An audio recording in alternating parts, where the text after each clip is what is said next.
First on 5, the latest on a developing story we first told you about last night on News 5. Right now, 32-year-old Tim Jones Jr. is being held in a jail in Smith County, Mississippi. He was stopped in a DUI checkpoint over the weekend, and officers found items used to manufacture methamphetamine and a substance believed to be the street drug spice in his car. Cleaning materials and blood were also spotted in the car, according to investigators. Police believe the crime spree began in North Carolina, where they say Jones killed all 5 of his children at the same time.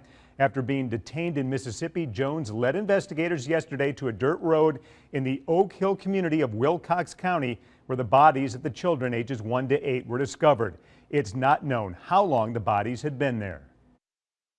Investigators believe the 5 children ages 8 to 1 were killed in South Carolina and then driven across the South over a number of days. These children were in the car, deceased, in garbage bags for some period of time. Jones was pulled over in Mississippi over the weekend, suspected of impaired driving. After several days, he led authorities to the bodies in Wilcox County, but never divulged a motive. He has not indicated why he did this, no.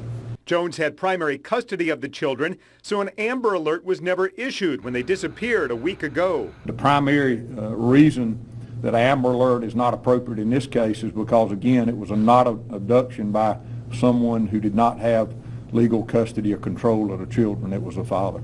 A neighbor says Jones did not properly care for the children. Their kids were always walking around filthy. I think they wore the same clothes. Winter came, they didn't even have coats on, running around in shorts and all.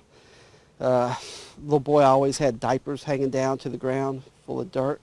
This neighbor says he called social services on Jones and his wife. Seasoned DSS worker from Lexington County, along with Lexington County deputies, went to the scene and interviewed the children, interviewed Mr. Jones, interviewed neighbors.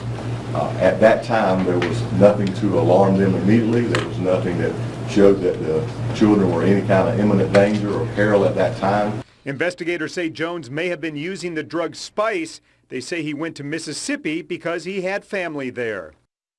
And police say Jones, a computer engineer, had no criminal record nor any record of mental illness. Autopsies will be performed on all 5 children.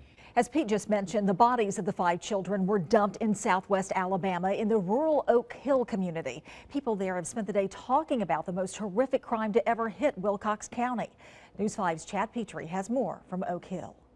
These woods are calm and peaceful and pretty much just like anything else you'd see in the 2.5-hour drive that it takes to get to Wilcox County. But it's what they found in these woods in particular that has people talking today.